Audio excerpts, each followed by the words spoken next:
Leon Neal via Getty Images. President Donald Trump gives a thumbs-up to the media as he is greeted by Canadian Prime Minister Justin Trudeau during the G7 official welcome on Friday.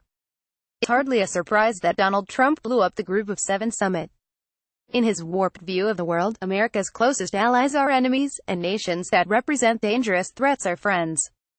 Thus, Russia is to be welcomed back, while Canada, about as benign a neighbor as exists, is a menace for taking advantage of the U.S. on trade.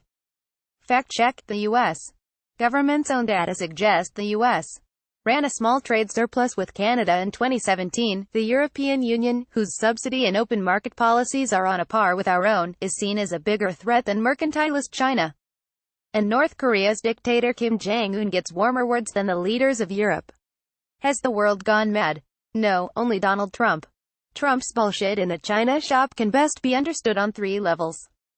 First, sheer ignorance. Second, thin-skinned petulance and pique.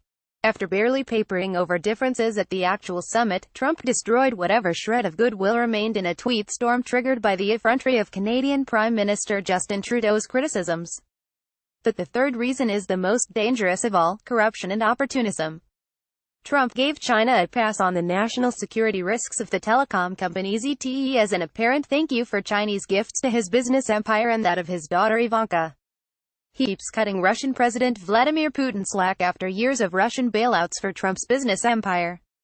He is now in danger of being taken to the cleaners by North Korea, because Kim is better at sucking up to Trump than, say, Trudeau or French President Emmanuel Macron, and because Trump desperately needs a symbolic win. In the wake of the G7 fiasco, the pressing questions are these: how much irreversible damage is Trump doing, and how long will it take for Republicans to rein him in or push him out?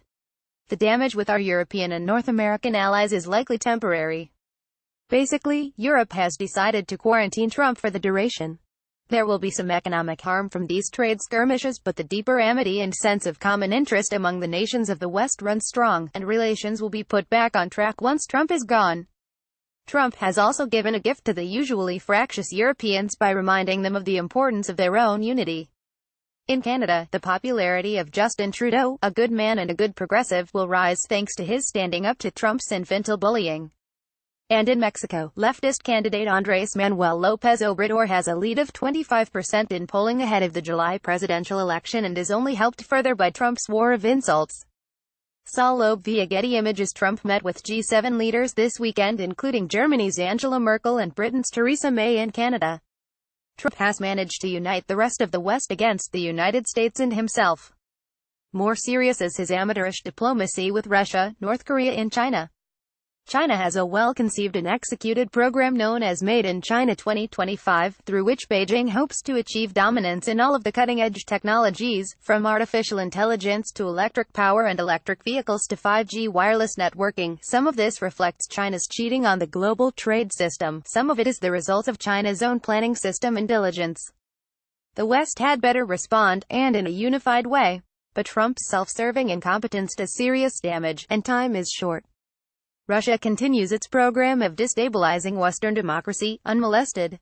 While Trump was blowing up the G7 summit, his director of national intelligence, Dan Coats, was speaking at a conference in Normandy. These Russian actions are purposeful and premeditated, and they represent an all-out assault by Vladimir Putin on the rule of law, Western ideals and democratic norms. The Russians are actively seeking to divide our alliance, and we must not allow that to happen. Coats warned. Even more than Putin, it is Trump who is succeeding in dividing the Western alliance. Bloomberg via Getty Images. Trump welcomes Kim Jong-chul, vice chairman of North Korea's ruling Workers' Party Central Committee, to the White House ahead of the planned summit with Kim Jong-un in Singapore. Meanwhile, the wrong sort of nuclear deal with North Korea could allow Trump the theatrical appearance of a diplomatic win, while permitting Kim to continue with a clandestine nuclear program. This is, of course, exactly what Trump accused Barack Obama of doing with Iran, only worse. So what it will take for his own party to say, enough. There are some encouraging green shoots. A bipartisan group of 27 senators organized by Florida Senator Marco Rubio, sent an angry letter objecting to Trump's coddling of ZTE. Republican members of the House have joined Democrats in a discharge petition forcing action on long-blocked immigration reform. The number of Republicans willing to speak out against Trump's foreign policy follies is slowly growing. But mere criticism of Trump usually backfires.